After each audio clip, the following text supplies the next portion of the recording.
OK. Vidéo 3. Troisième bouton de Revit. Bon.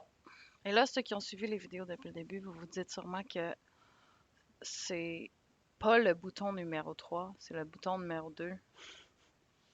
Mais en fait, on a fait ouvrir, puis on a fait les deux options. Donc, un, 2, 3. Bouton numéro 3. J'aurais dû le faire dans la même vidéo, j'ai pensé, après. Bon. Et aussi bouton numéro 3 parce que ça, c'est le bouton numéro 1. Alors, j'aurais pu débuter avec celui-ci, puis après ça, faire les onglets, mais pas de maquette d'ouvert, c'est pas top. Fait que là, je me disais, tant qu'à faire les onglets de fichiers ici, je vais utiliser la fenêtre qui s'ouvre automatiquement pour tout le monde. Fait qu'en tout cas.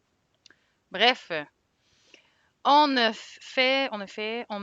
ouvert, on a ouvert une maquette existante en détaché, puis en fichier local. Mais donc, ce qu'on va faire, c'est qu'on va créer un modèle. Donc, modèle, créer. Et là, voici ce que je vois. OK? Je peux choisir mon gabarit pour créer mon nouveau projet. Donc, la première étape, c'est de choisir le gabarit qui me convient. Par défaut, Autodesk m'en offre. Donc, si je fais parcourir ici, je vais voir que, je vais d'ailleurs vous montrer où il se trouve. Dans ces programmes data Autodesk, l'année de Revit que vous utilisez, template, la longue, vous allez trouver des gabarits par défaut. Donc, voici les gabarits qui se trouvent. Honnêtement, je n'ai jamais utilisé les gabarits d'Autodesk, ok, parce que j'ai toujours travaillé en entreprise. Puis, en fait, c'est pas vrai. Je pense que mon premier projet que j'ai fait, en fait, j'ai étudié dessin de bâtiment au CFP des Riverains il y a 10 ans déjà, 10 ans, tabarouette. Puis on travaillait sur CAD, puis je trouvais que j'étais comme, voyons donc, CAD, du 2D. On était en 2014. J'étais comme, c'est bien has-been. Fait que moi, j'avais décidé de refaire tous mes projets d'école. En fait, mon projet de structure, j'avais décidé de le refaire sur Revit à temps perdu, qui n'était pas vraiment du temps perdu. C'était le soir, après que mes enfants soient couchés, je m'installais avec ma bouteille de vin, mon ordi, après l'école, donc vraiment tard. Puis je reproduisais ce que je faisais à l'école sur Revit pour la petite histoire.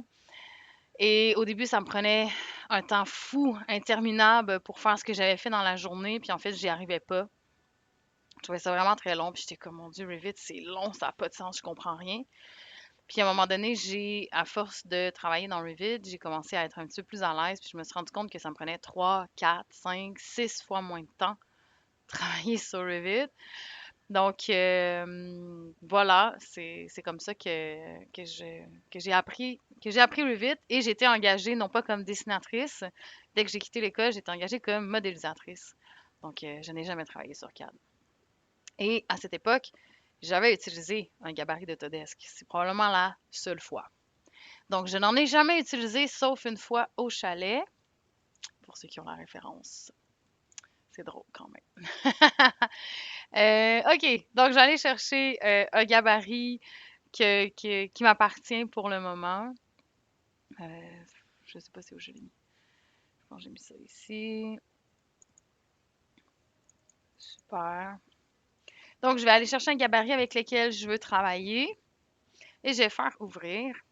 Étant donné que je fais un nouveau projet, je ne travaillais pas dans un gabarit de projet. Et là, je ne sais pas si je vais vous le montrer tout de suite. Je sais que ça serait le bouton suivant. Mais faire un gabarit de projet, c'est plus de la gestion. Étant donné que j'essaie de me concentrer sur la modélisation, ben, on va passer rapidement à la création d'un nouveau projet et à l'utilisation des commandes de modélisation, d'annotation, etc. Donc, créer un nouveau projet, je vais faire OK. Et donc, je vais ouvrir une maquette qui n'est pas encore enregistrée et dont la collaboration n'est toujours pas démarrée. La première chose que je vais devoir faire, c'est enregistrer cette maquette. Et là, je vais devoir choisir à ce moment-là, est-ce que cette maquette-là sera une maquette centrale dans laquelle d'autres gens pourront travailler ou est-ce que ce sera une maquette dans laquelle je vais travailler seule exclusivement? Je vais être très honnête avec vous, là, c'est un choix personnel. OK? Si vous êtes tout seul, oh, j'ai fait du bruit dans le micro, je suis désolée. Si vous êtes tout seul à travailler chez vous, enregistrez votre Revit comme vous voulez. Mais les bonnes pratiques veulent qu'on enregistre une maquette collaborative, qu'elle soit sur un serveur local. Donc, votre poste de travail, c'est l'équivalent d'un serveur local, ou sur un serveur d'entreprise, ou sur un cloud. Les bonnes pratiques sont de démarrer une maquette centrale et d'ouvrir à chaque fois une version locale de la maquette centrale. Euh, je pourrais peut-être essayer de faire un petit dessin là, pour montrer comment ça fonctionne, les centrales, les locales, mais bref. Je vous montre comment démarrer la collaboration, comment enregistrer votre maquette tout de suite. Donc, elle n'a pas de nom en ce moment, elle n'est pas enregistrée. Si je la ferme, rien ne se passe. Il y a plusieurs façons de faire. Je vous en montre une. Vous utiliserez bien celle que vous voulez. OK? Euh, pour démarrer une maquette centrale, c'est une maquette collaborative. Je vais donc aller sous l'onglet de collaboration. Collaborer. Et je vais démarrer la collaboration. Je pourrais passer par collaborer ou je pourrais passer par sous-projet. L'avantage de passer. Hey, je parle fort, hein? Ça doit vous péter dans les oreilles. Je vais parler moins fort. Euh, L'avantage de démarrer la collaboration, c'est que je vais pouvoir choisir si je veux travailler en local, donc ou sur le cloud. Donc, je vais passer par là juste pour vous montrer la fenêtre. Je vais faire collaborer. Revit me demande si je veux enregistrer le modèle avant. Donc, j'ai pas beaucoup de choix. Soit je l'enregistre puis je continue, soit je l'enregistre pas puis il se passe rien. Fait que je vais l'enregistrer. Donc, je vais juste le mettre sur mon bureau pour l'instant. Je le fais plus tard? Non, je vais le faire comme il faut. Où j'ai mis ça? Amélie, YouTube. YouTube. Fait que je vais l'appeler Amélie YouTube, comme si c'était mon nom complet. T'sais. Ce sera une maquette de structure. V24, Revit 2024. Et éventuellement, ce sera une maquette centrale. Donc, si j'ouvre les options ici, en fait, ce que je suis en train de faire, c'est pas la bonne façon de faire, mais c'est un peu faux. Parce qu'en ce moment, je ne suis pas en train d'enregistrer un central, mais je vais le faire tout de suite après. Donc, quand j'ouvre les options ici, je vois que le modèle n'est pas défini comme modèle central pour le moment. Donc, la version que j'enregistre n'est qu'une version locale puisqu'elle ne possède pas de sous-projet. Pour qu'une maquette Revit, pour qu'une maquette Revit soit collaborative, elle doit posséder des sous-projets. Donc, j'en ai pas encore, je suis en train de les créer. Donc, c'est pour ça qu'elle ne peut pas être définie comme modèle central tout de suite. C'est pas important. Je vais quand même l'appeler centrale. Je vais faire enregistrer.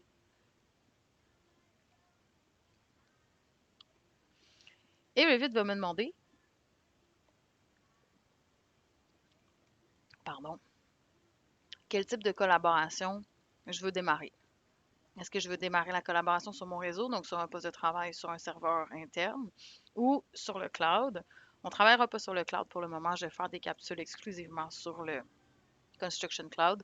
Pour l'instant, je vais travailler sur mon poste et on va imaginer que d'autres usagers pourraient se connecter sur mon poste. Donc, je vais faire sur votre réseau. Je vais faire OK.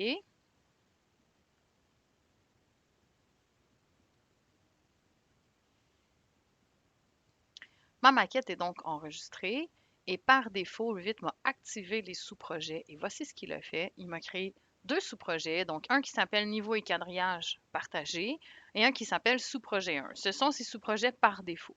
Donc, ce qu'il a fait, c'est qu'il a pris les axes et les niveaux et il les a déplacés sur le sous-projet niveau et quadrillage. Et si j'avais eu des éléments restants dans mon gabarit, je n'en avais pas à l'époque. Ben, en fait, je n'en ai pas encore. Si j'avais eu d'autres éléments, il les aurait déplacés sur le sous-projet 1. Donc, je peux par la suite aller renommer ces sous-projets-là parce que je trouve que la nomenclature est lettre. Donc, ici, renommer. La nomenclature vous appartient, là. Moi, je nomme mes affaires de même parce que dans l'entreprise où je travaillais à l'époque, c'est sensiblement cette nomenclature-là. Donc, ZG parce que je veux que mes sous-projets qui contiennent des éléments généraux se retrouvent à la fin. Et le sous-projet numéro 1, moi, je vais l'appeler en montage. Pourquoi? Parce que je préfère modéliser sur le sous-projet en montage. Puis à la fin de la journée, je préfère déplacer mes éléments sur le bon sous-projet. Et là, j'entends déjà des gens qui travaillent sur Revit dire tu peux pas faire ça, il faut que tu actives le bon sous-projet pour modéliser. C'est vrai. Mais moi, si je suis en train de modéliser des colonnes de béton, puis que j'ai un ingénieur qui arrive puis qui me dit hey, pourrais-tu juste me mettre une petite poutre, là, vite, vite, ici, je veux voir quelque chose? je peux vous garantir que je vais oublier de changer le sous-projet quand je vais faire la poutre. Et là, j'ai une poutre qui va se retrouver sur un sous-projet de colonne de béton et ça peut fucker toutes mes vues. Je préfère ne pas travailler comme ça. Je préfère modéliser sur le sous-projet en montage. C'est l'équivalent du calque zéro dans CAD. Et à la fin de la journée, je vais vous montrer la manipulation aussi. Pas à la fin de cette journée-ci, mais dans une autre vidéo.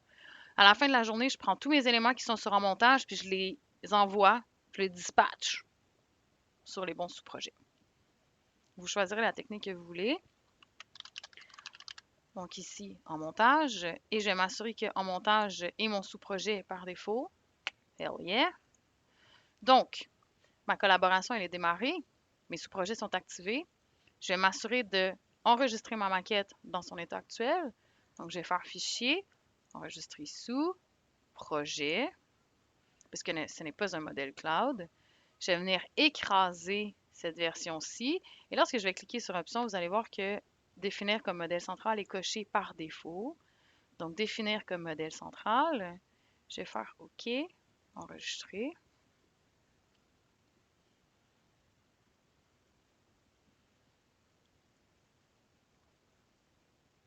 Super. J'ai donc une maquette centrale euh, que je peux maintenant ouvrir en fichier local. Donc, comme on connaît la manœuvre, on l'a vu précédemment. Maintenant, je vais pouvoir faire modèle, ouvrir et venir chercher cette version-ci. Notez qu'il y a un fichier de backup qui a été créé. Je vais vous montrer plus tard comment vous en servir aussi. Plus tard, parce que ce sont quand même des outils de gestion. Fait que je vais essayer de faire des blocs. Fait que mettons les blocs techniques, modélisation, des blocs de coordination, des blocs de gestion, des blocs de création d'outils. Tu sais, je planifie ça, moi, comme si j'avais 54 ans pour faire des vidéos YouTube, mais on verra où est-ce qu'on se rend. Euh, donc, c'est quoi je faisais? Ah ouais, j'ouvrais la version locale. Donc, en cliquant sur mon central, on l'a vu dans une vidéo précédente, je vais faire créer un fichier local. Je vais faire ouvrir. Je vous montrerai. Ah, je vais vous la montrer tout de suite. Si je clique sur la petite flèche, le menu déroulant, je vais le refaire dans un autre projet quand on aura plus de sous-projets quand même pour qu'on voit un peu plus ce que ça donne. Quand je clique sur la petite flèche en bas ici, ce que ça fait, c'est que ça me permet d'ouvrir euh, en fermant des sous-projets selon le besoin. OK? Dans un giga projet, les maquettes pourraient être très longues à ouvrir. Fait que l'idéal, c'est de fermer tous les sous-projets, de l'ouvrir, puis après ça, d'ouvrir les sous-projets qu'on a besoin.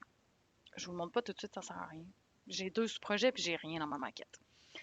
Donc, je vais faire créer un fichier local, je vais ouvrir, et on va voir tout de suite que le nom en haut va changer. Donc, je vais tasser ma grosse face encore. Donc ici, c'est mon fichier central. Il s'est ajouté mon nom d'usager, donc mon nom d'usager qui est ici sur mon compte Autodesk. Voilà, c'était ça. Ouais, c'était ça. Créer un fichier central. On l'a ouvert en local aussi. Oui, good.